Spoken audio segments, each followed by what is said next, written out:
The English Premier League will return to action on 12 September with Scott Parker's Fulham going head-to-head with Mikel Arteta's Arsenal on the opening day. The season ahead is likely to be a rather strange state of affairs. Presence of world-class managers along with the return of more tactically sound teams from the Championship is only going to enhance and benefit the viewership across the continent. For the exact reason, predicting the final league standings this season is a complex job, but by following some rules and using some keen observational skills, an effort can be made. So without further ado, let's begin.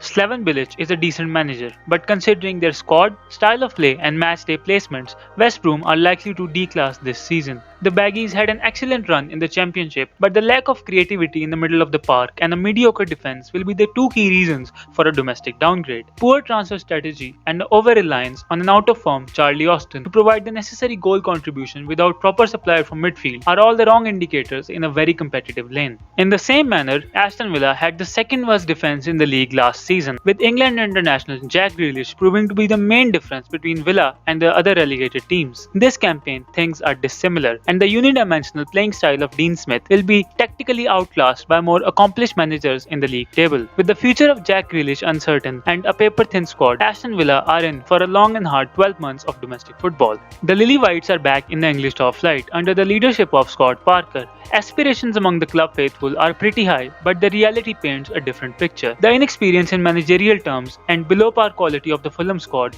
is a safe bet for a return to the Championship next season. On the 17th, 16th and the 15th spot, West Ham, Crystal Palace and Brighton share similar scenarios on three different terms. Firstly, the trio shares out-of-form unnecessary squad players since the last two campaigns. Secondly, the managers have a certain style but not the squad quality required to execute it effectively. Thirdly, a lack of proper goal contribution from the expected key areas on the pitch. Although a sensible purchase in the transfer market can still change things drastically, but the difference is clear from the top half of the league table. The next trinity of the Premier League sides share a special trait. Each squad is a prime example of the old school die for the manager attitude. Every single player in the starting 11 knows their role precisely, and every single aspect of the team's general play is perfected by a hard-working coach. Marcelo Bielsa's Leeds will be an excited addition to the league, and Chris Wilder's Sheffield United is expected to maintain their status as a Premier League club. Burnley, as a defensive unit, are likely to survive yet again. Leicester City and Southampton are likely to share contrasting league seasons.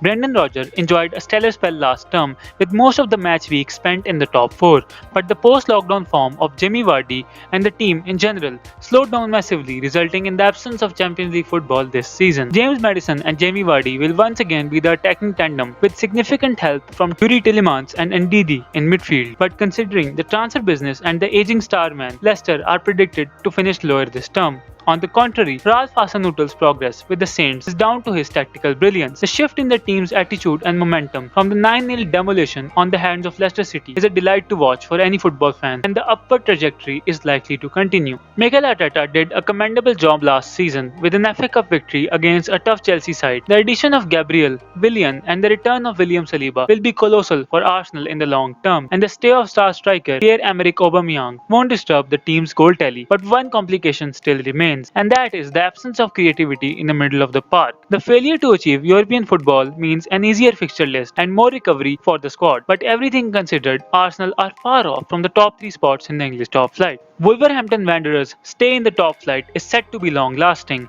An array of young Portuguese talent at the club with a hard-working and a tactically sound manager is the formula for success in general footballing terms. The departure of Matt Doherty to Tottenham Hotspur was compensated by the addition of Portuguese homegrown talent Fabio Silva from Porto. A 7th place finish is awaiting for Wolves this season. Carlo Ancelotti's Everton can be termed as the surprise package for this campaign. The addition of Abdullah Decore from Watford, Allen from Napoli and James Rodriguez from Real Madrid will benefit Everton in every imaginable way possible. A comfortable 6th spot can be termed as a good season for the Toffees. Manchester United had a fairly satisfying campaign last season with 3 semi-finals, a 3rd place finish and the restoration of Champions League football at Old Trafford. The signing of Donny van de Beek from Ajax is a great deal, but for the long term, and the problematic areas of defense, right wing and left back are still unaddressed. If United somehow pull off the signing of Jadon Sancho, Sergio Reguilon and a centre back in the coming week, then a top 3 finish should be a convincing achievement for the Red Devils, else they are likely to finish at the 5th spot in the English top flight.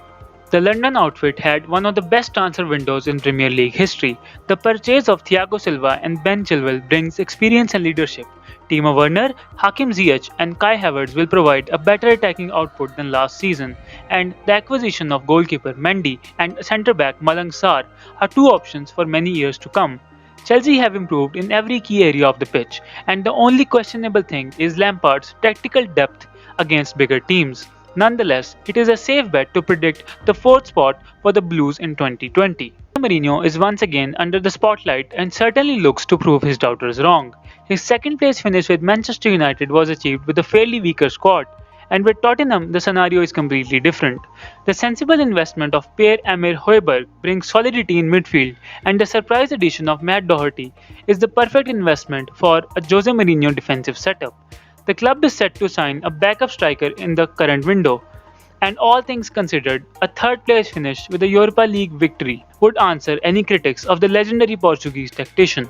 Although Man City added Nathan Ake and Pau Torres to a squad already brimming with world-class talent, much hasn't changed on the European front, and the shameful exit against a mediocre Lyon side has resulted in doubts over Guardiola's experimental setups against bigger teams. City are set for another campaign filled with drama and uncertainty, and they might end up losing to a much stronger Liverpool side with the narrowest of margins. On the conclusion of one of the most peculiar league seasons in England, Liverpool were finally crowned champions. The decades-long wait ended, and Jurgen Klopp's empire thrived against all odds. If the Merseyside Giants add the treble-winning midfield maestro Thiago Alcantara to their squad, then they are the confirmed favourites for consecutive league-winning campaigns. The addition of Kostas Tsimikas has solved the left-back problem, and the Klopp era is set to stamp a legacy on the holy turf of Anfield. With that being said, this is the predicted league table for the Premier League next season.